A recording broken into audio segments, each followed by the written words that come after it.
This is a fun topic because a lot of us, including myself, has a difficulty with taming my tongue, more like closing my mouth. There are a lot of games out there like Last Word, Mad Gab, and Buzzword. But have you ever seen a game on the shelf in any of the stores that say, close your mouth? No, because one of the things that we do in relationships is that we're communicators. And so when you communicate, you're either voicing your opinion, you're voicing your thoughts. And so taming your tongue is a powerful, powerful weapon. It can encourage life, it can encourage growth, it can inspire someone, but it can truly cut someone down really deep. Proverbs 18:21 says, "Death and life are in the power of the tongue, and those who love it will eat the fruit thereof."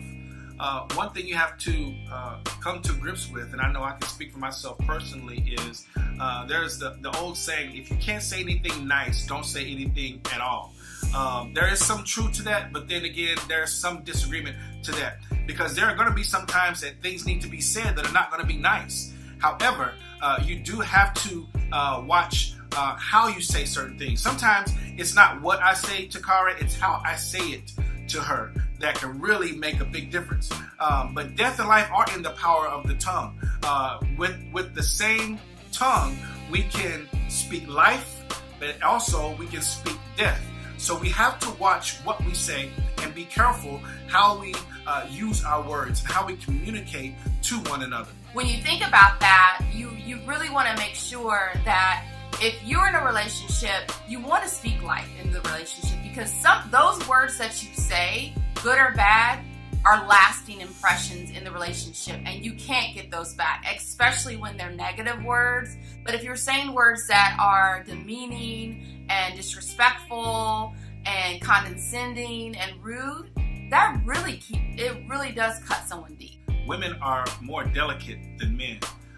Some things that I can say to Kara, if it was said to me, it wouldn't affect me, but because she's more delicate than myself, the things that I say to her can have a huge impact if I'm not careful. And believe it or not, there are some things that women can say to men that can cut us deep. We may not show it on the outside, but there are ways that women can be conniving and go for the jugular whenever communicating certain things to a man, trying to emasculate him or saying things about him that cut deep. And so we have to be careful of that. And we have to understand that out of the abundance of the heart, the mouth speaks. So, sometimes people play around with their words a lot, but you have to be careful of those friends that say, oh, I'm just kidding, oh, I'm just playing. Because a lot of times what's in the heart will come out of the mouth. How do you reconcile that? What's the best route? I think first by making your feelings known, communicating how you felt, communicating how what they said to you made you feel, instead of being judgmental. Now, this takes a certain skill because sometimes when we express our feelings, we can come off as pointing the finger. So instead of coming off being defensive, pointing the finger, I would suggest you try this exercise. It made me feel like A, B, and C when you said this. I feel this. Instead of being defensive, instead of pointing the finger, talk about yourself and your feelings when you communicate that to your partner or to someone that made you feel a certain way by the words that they said. Sometimes you don't need to have the last word.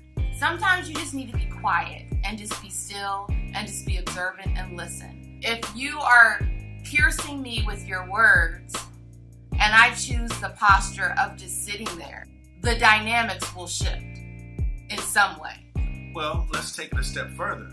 The Bible says a soft answer turns away wrath. It's very difficult for Kara to go off or be mad at me if I'm calm and I speak soft words. Even if I speak soft words in a back and forth dialogue, if I don't come to the level where she's getting loud, then it's going to be very difficult for that argument to continue if I remain calm and use soft words. So it's not always being silent. Even if you want to still make a point or say something, say it softly or say it in a tone that is not loud, boisterous, or argumentative. If you and I are having a discussion about something that's very important, whether it's an argument, a disagreement, if while I'm talking to you, you're cutting me off, or while I'm talking to you, you're not listening, but you're plotting your next clapback, that's not effective. That's not effective. That's not effective at all.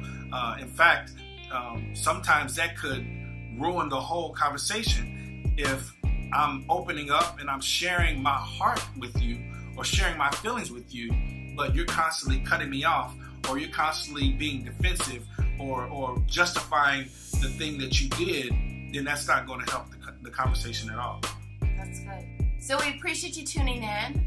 This is our fall season with the Real Relationships. So if there are some ideas out there that you want to make sure that we put in our rotation for the fall, the series is going to go through December, and then we'll have a break, and then we'll relaunch again in spring. Lots of exciting things. So make sure to follow us on Facebook. We'd love to hear from you. Thanks, and have a great one.